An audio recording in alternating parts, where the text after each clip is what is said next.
Yeah, welcome to my channel. All right, it's that time basically. Week 9 has finished.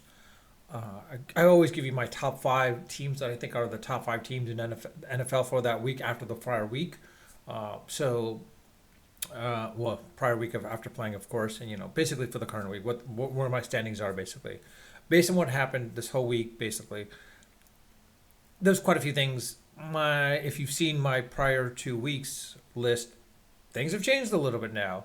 Quite honestly, it's more of a case where, like, the fact is like the LA Rams, they are hot. When they are hot, they are tough to beat, and they're going to be very difficult to beat, honestly. So this is a case where, like, the Rams, I think this will be the team to beat in the NFC. You might say, well, what about the Philadelphia Eagles? Yeah, I do have them as ranked number two, but the thing is, it was a toss up between the two. But the fact that AJ Brown is causing all these distractions, this might cause issues, and the Eagles might drop down actually to five come next 2 weeks, basically, depending on how they play for the next 3 weeks. Let's see what happens, but I think they're going to be relegated down. And if Detroit wins again, if they're able to win, because let's be honest, the way they lost to the Vikings, that kind of caught me off guard a little bit because that should have been an easy win for them. But the fact that they lost, I mean, granted, J.J. McCarthy, what he did, that was impressive. I'm not going to deny that. But at the same time, the Lions should have, won that game. So that's why they're off the list at this point. The Bucks, even though they didn't play this week, a week 9, I still think they're a very tough team to beat, basically, because quite honestly, you got Baker Mayfield. He's pretty much leading that team as well as the Tampa Bay defense. But they're not great, but they're good enough to the point where, like, they'll keep Baker Mayfield in play for him to basically work it out. So the Bucks are basically a team to be reckoned with. Let's be honest. Sorry, give me 1 second. Apologies, I had a few things. It is a team to be reckoned with. Let's be honest. If once they get into the playoffs, I don't think you want to be that team that plays against them in the playoffs, specifically in the first round, or wild card round, or first round, whatever it may be. I don't think you want to be that first team to play against them, basically, because it's going to affect you as the team dramatically. Of course, the number four team, of course, is the Kansas City Chiefs. Now, granted, the way they lost to the Bills, it was a toss up between the Bills and the Kansas City Chiefs. So, quite honestly, I mean, honestly, between the Chiefs and Bills, I would have probably had the Bills here, but Josh Allen being at home the way he was, it kind of worked out for him at that point. Let's be honest, that kind of worked out in his favor. But when Josh Allen plays in other stadiums, it'll be interesting to see how that works out. But in this situation, I will say the fact is the Kansas City Chiefs, I think, is still a team to beat if they're home, of course. I mean, once they're in Buffalo, things drop. Their chances drop considerably at that point once they're in Buffalo. But you might ask is like, well, why aren't you putting the Bills on the list? Well, they're not. I don't think they deserve to be just yet. But the other factor is like the Patriots. They are doing really well. I mean, honestly, this is a pure on surprise. I think everyone was surprised considering Vrabel coming on board, doing a dramatic 180 compared to what they did were last year. This is impressive, and Vrabel definitely deserves to be Coach of the Year. What he's doing with the New England Patriots, because this is the same team from last year where they were like 3 or 4 and whatever, basically. I think 5 and, yeah, probably 5 and 11, I think, or 5 and 12. Yeah, but in any case, or maybe 6 and 11. But in any case, what Vrabel has done is pretty impressive, and this is a team to be reckoned with.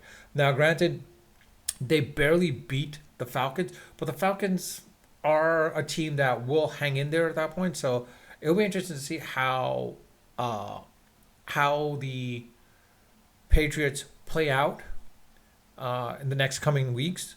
And now you might ask us, like, well, what about, hey, how will you, like, ignoring the Indianapolis Colts?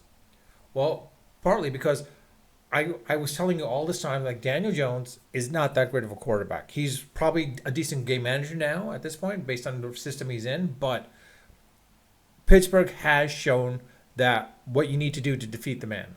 This is they all you gotta do is basically contain Taylor, and then let Daniel Jones self implode himself, and that will happen basically. And this is the situation. And I think what Pittsburgh has shown, will show that other teams playing against the Colts at this point will show. If the Colts make it to the playoffs, it'll be, yeah. I'm not going to deny that that's pretty impressive, but they had a very weak schedule. The other factor is let's be honest. Once again into the first round, they're gonna lose. They're gonna lose to whoever it is, basically. Specifically, let's be honest. If they go against the Chargers, I think they're gonna lose against the Chargers if they were to play the Chargers again, or if they were to play the Steelers, they'll definitely lose against the Steelers.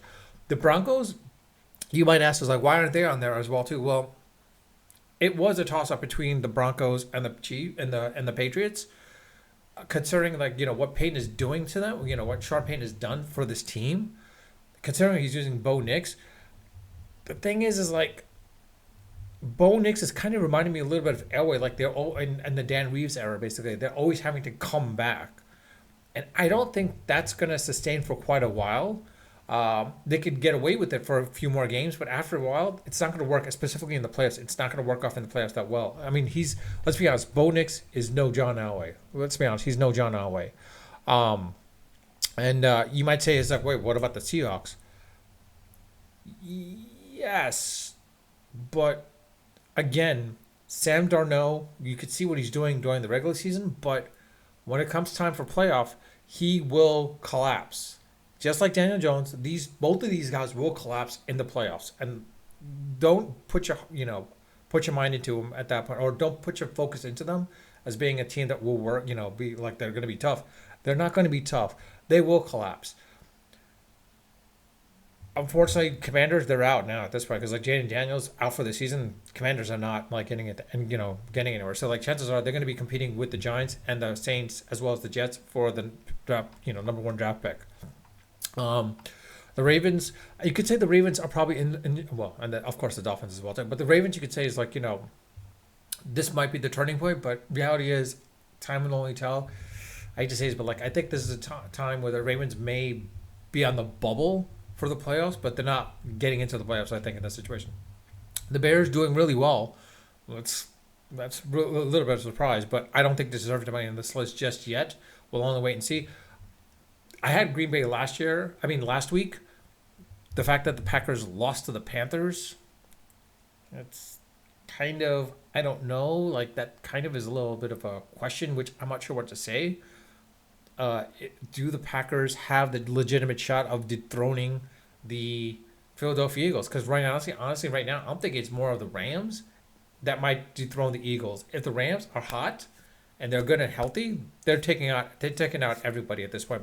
The Bucks, I think they might be the team that if they play against the Eagles in the first or second round, I think the Bucks could take out the Eagles, or second round basically. But I'm pretty sure the Bucks can take out the Eagles if they play them outright. But with that, I'll leave it at that. Let me know your thoughts. And with that, I'll leave it at that. Unfiltered, and of course, always unrehearsed. Until next time.